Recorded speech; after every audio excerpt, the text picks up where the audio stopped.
A few weeks ago, I made a video where I learned Yu-Gi-Oh in about a month, and there was one comment that intrigued me. Quote, "Bro disproved Rarran." In general, his whole take on Yu-Gi-Oh. And that got me thinking, did I really? So I watched all of Rarran's content on the subject, and I'm going to respond to that as a new player in this video. I want to note some qualifications just to make things a little clear.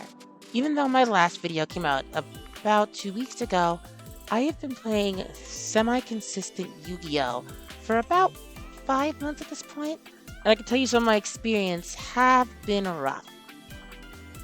I feel like I can play a lot better now, but it feels insane, ridiculous even. Oh, especially when experiencing stuff like Astera and Labyrinths. It's been crazy, and adds to the points that were touched on upon Rarran's video. Some of the statements by the man himself, and some more implied by his video and the videos surrounding it. As far as I can tell, there are a few points that I want to cover today. 1. This game is a horrible new player experience. 2. The learning curve is crazy. 3. The game disincentivizes reading its card, which is more implied. 4. The game doesn't allow you to have much fun. And 5. The YuGiOh community's more get-good mindset, which was also more implied.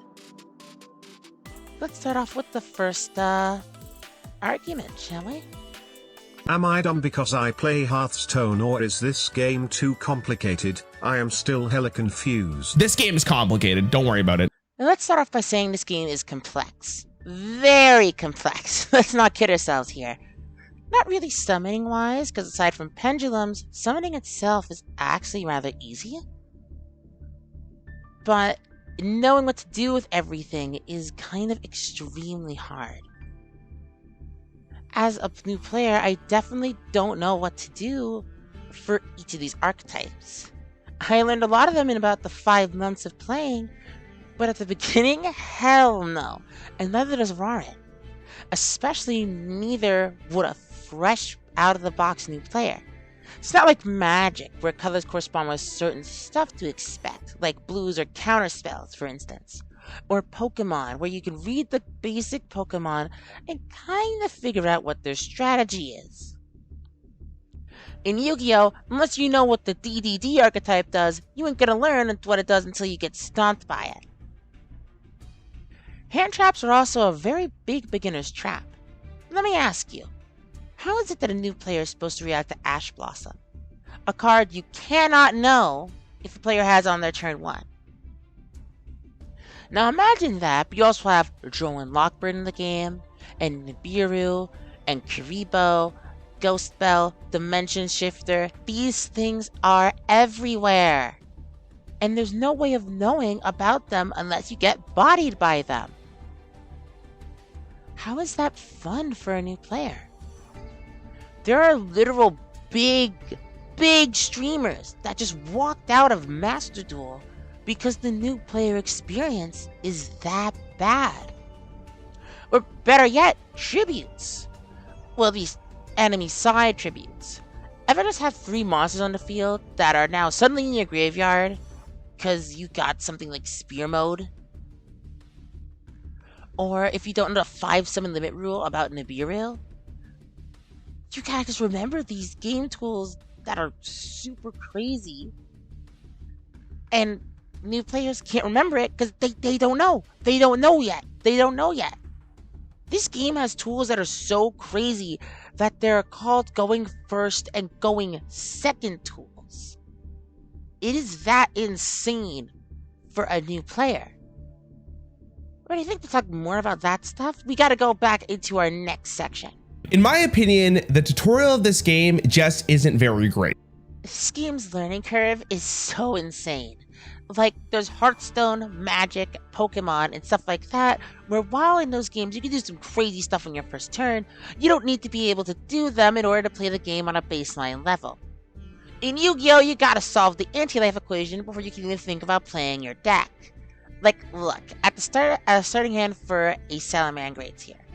Without looking anything up, tell me how I can get 2 Sunlight Wolves or Heat decode talker on the field right now.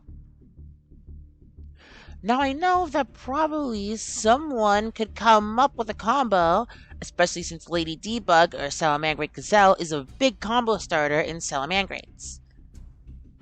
But how? How is a new player supposed to know that? Through playing? Well, you can't.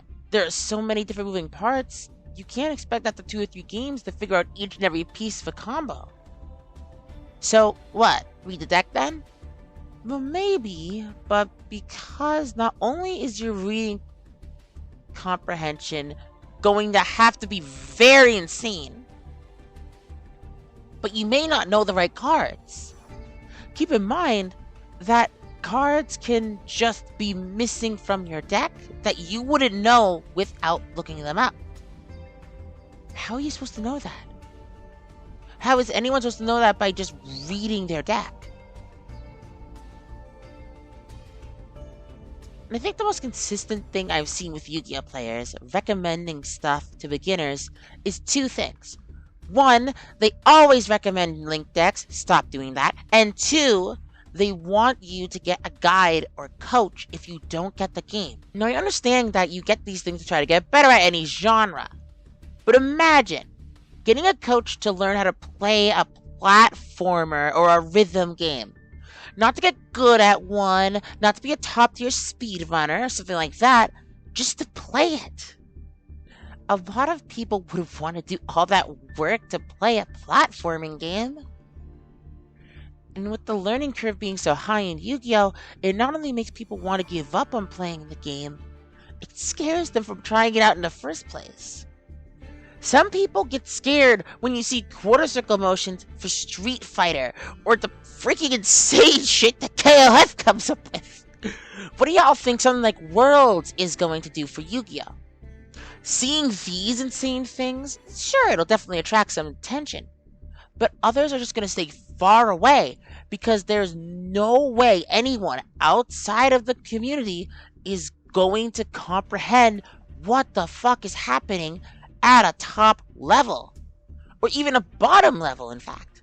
Hell, if anything, the only reason I consider myself somewhat lucky that I started with Dark Magician is because there's an incredibly simple combo, an incredibly simple deck to play, since the combos themselves are less about monsters and more about setting up your spells and traps.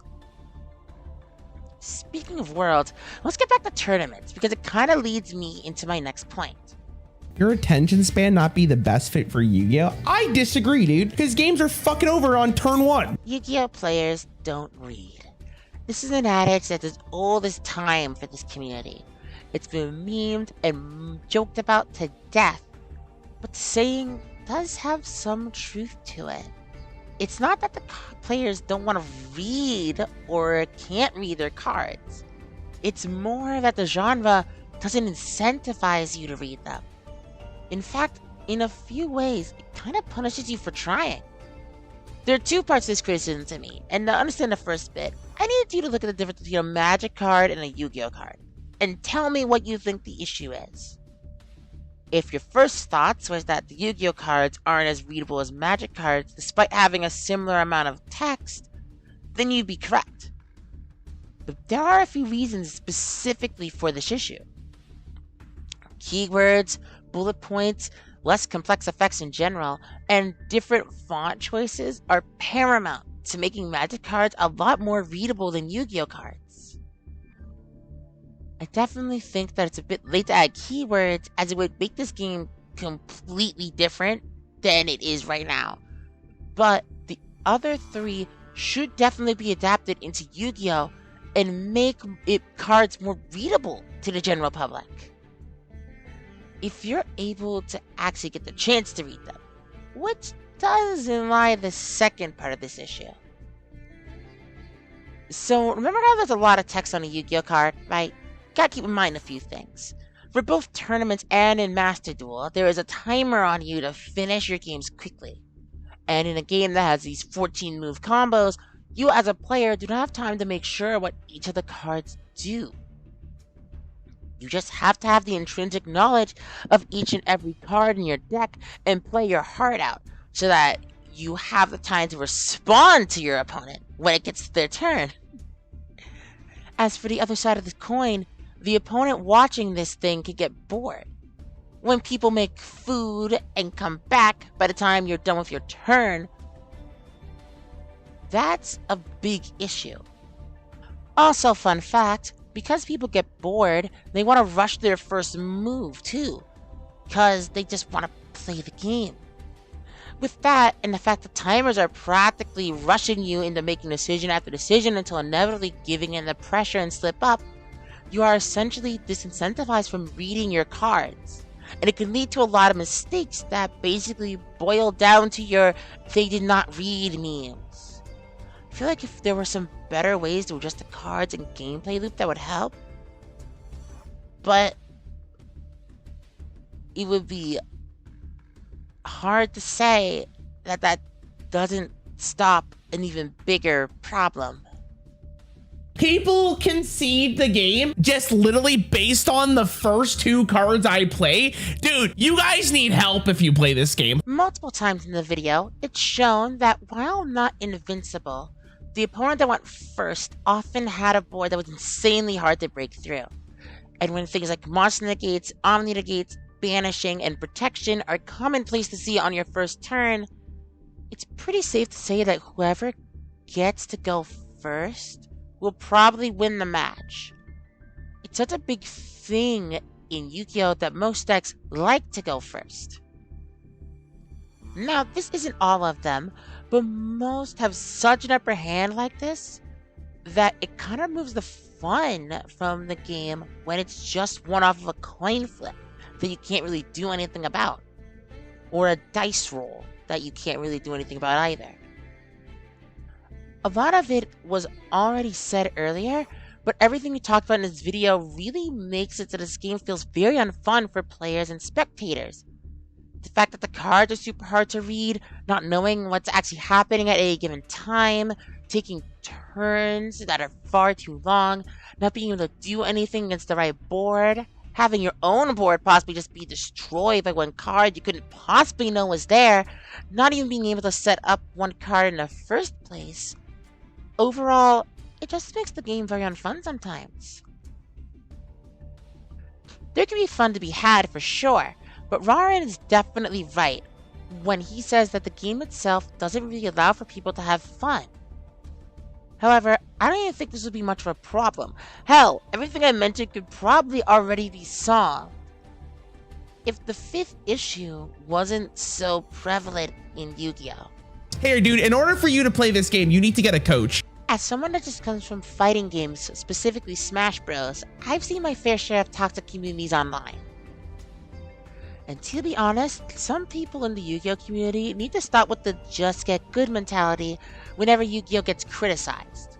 I honestly want to thank creators like Farfa or MBT for not immediately throwing out Rarran's criticism of the game and either debating him on it, giving their own unique take, or straight up agreeing with the guy. It's a little disheartening when you find someone struggling with a game and you see responses like, "You may not have the attention span for this," or "Just read your cards if it's so hard," or "Just don't play the game." Because they will. They're just going to leave. Because the game is absurdly frustrating and the community comes off as entitled and uninviting. Do I think that every YuGiOh player is like this? Of course not, no. But it's similar to how some women have viewed men in the space of fighting games, to come back to something I'm more familiar with again. There are enough bad ones for you to be aware of all of them. Now, I get that's not an entirely fair comparison, given the differing levels of severity, but you get the picture.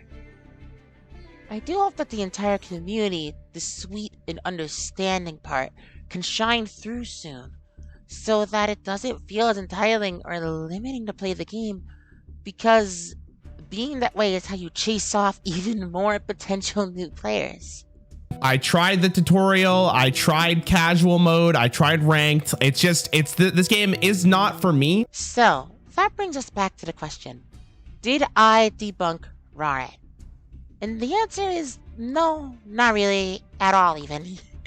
While I did have somewhat successfully introduced myself to Yu-Gi-Oh, I can 100% agree with the points that he's making, and I feel like he's definitely onto something.